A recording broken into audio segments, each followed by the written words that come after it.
اعوذ باللہ من الشیطان الرجیم، بسم اللہ الرحمن الرحیم۔ السلام علیکم، آپ دیکھ رہے ہیں گلوبل ڈیفنس ویو، اور آج کے گلوبل ڈیفنس میں ہم بات کریں گے پاکستان نیوی کی اینٹی سب میرین اور اینٹی سرفیس وارفیئر کی حوالے سے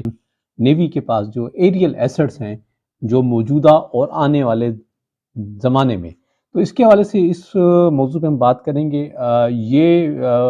پروگرام جو ہے 3 حصوں پر مشتمل ہوگا۔ تو آج ہم بات کرتے ہیں کہ اس وقت پاکستان نیوی کے پاس جو بڑا اہم جو ایسٹ ہے اینٹی میرین وارفیئر اور اینٹی سرفیس وارفیئر کے حوالے سے کرتے ہیں آج کا ویلاگ۔ اینٹی سب میرین وارفیئر یا اینٹی سرفیس وارفیئر کی ضرورت تو پاکستان کو عرصہ دراز سے تھی، لیکن حالیہ وقتوں میں اس کی افادیت خلیج فارس، بحیرہ عرب، بحرین میں تجارتی ٹریفک میں اضافے اور گوادر پورٹ کے فعال ہونے اور مستقبل قریب میں سی پیک کی تجارتی سرگرمیوں میں اضافے کی صورت میں دو چند ہو گئی ہے۔ P3 اورین ایک 4 انجن والا ٹربو پروپ اینٹی آبدوز اور سمندری نگرانی طیارہ ہے جو امریکی بحریہ کے لیے تیار کیا گیا تھا، جسے 1960 کی دہائی میں متعارف کرایا گیا تھا۔ P3 اورین ایک بے مثال ہوائی شکاری ہے، آخری آبدوز تلاش کرنے کے طور پر کیوبا کے میزائل بحران سے لے کر سرد جنگ کے دوران 24 گھنٹے گشت تک کے تقریباً 50 سال کی سروس پر محیط ہے۔ دنیا کے سب سے بڑے ملٹی مشن سمندری طویل مدتی طیارے کے طور پر P3 اورین طویل مدت اور دور دراز تک فضائی، زمینی اور زیر زمین گشت اور جاسوسی کے کام سر انجام دیتا رہا ہے اور امدادی سہولیات فراہم کرتا رہا ہے۔ P3C اورین میں جدید آبدوزوں کا سراغ لگانے والے سینسر جیسے directional frequency and ranging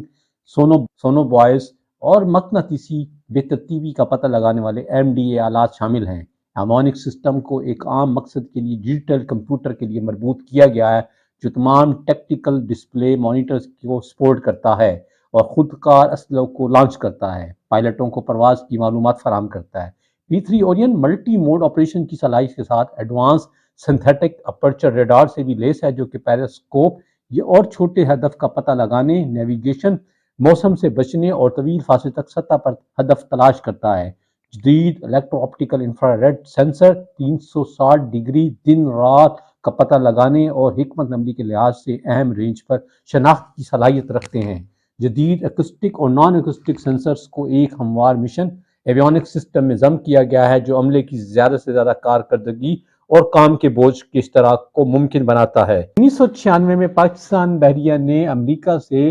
3 P3C اورین جو ہے وہ حاصل کیے تھے اور 1997 میں انہیں کارگل کی جنگ کے دوران بڑے پیمانے پر استعمال کیا گیا۔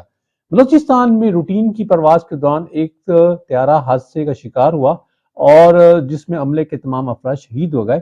تو اس نقصان کے بعد اس قسم کے طیاروں کو گراؤنڈ کر دیا گیا، لیکن اس باوجود ان طیاروں کو 2001 اور 2002 کی کشیدگی کے عرصے کے دوران بھی مسلح حالت میں اور پرواز کے قابل حالت میں برقرار رکھا گیا۔ سن 2005 میں امریکہ نے پاکستان کو 9 P3C اورین طیارے دیے اور اس کے ساتھ ساتھ 60 ہارپون میزائل، ان میں سے 40 فضا سے داغے جانے والے اور 20 جہاز سے لانچ کیے جانے والے شامل تھے۔ اگرچہ بھارتی بحریہ کے منصوبہ سازوں میں اس ڈیل کے حوالے سے تشویش پائی گئی، لیکن امریکہ نے پاکستان کی قانونی سیلف ڈیفنس صلاحیت کا حوالہ دیتے ہوئے ہارڈ ویئر کی فروخت کا دفاع کیا تھا۔ سن 2007 کے دوران نیوی نے PC اورین کو سوات حملے، آپریشن راہ نجات میں سگنل انٹیلیجنس، فضائی اور بمباری کی کارروائیوں کے لیے بھی استعمال کیا۔ PC3 اورین کے ذریعے درست اور اسٹریٹجک بمباری کے مشن بھی انجام دیے گئے۔ طالبان اور القاعدہ کے خلاف انٹیلیجنس مینجمنٹ آپریشن بھی کیے گئے۔ 22 مئی 2011 کو کراچی میں پاکستان بحریہ کے اسٹیشن PNS مہران پر دہشت گردوں کے حملے میں 4 میں سے 2 پاکستانی P3C اورین تباہ ہو گئے۔ جون 2011 میں امریکہ نے تباہ شدہ طیاروں کی جگہ 2 نئے طیارے لانے پر اتفاق کیا۔ فروری 2012 میں امریکہ نے پاک بحریہ کو 2 اضافی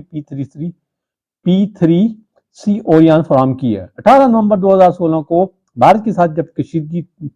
عروج پر تھی تو پاک بحریہ نے بحیرہ عرب میں پاکستان کی جنوبی سمندری حدود کے قریب بھارتی بحریہ کی آبدوز کے مبینہ طور پر گھومنے کی اطلاعات کے جواب میں P3C سمیت اینٹی سب میرین وارفیئر کے مختلف یونٹس بھیجے اور اس آبدوز کو نیوی اورینز نے تیزی سے روکا اور علاقائی حدود سے دور دھکیل دیا۔ ہم بات کرتے ہیں کہ جی P3C اورین میں کس نوعیت کے ویپن لے جا سکتے ہیں، تو P3C اورین میزائل، ٹارپیڈو، بارودی سرنگوں اور ڈیپتھ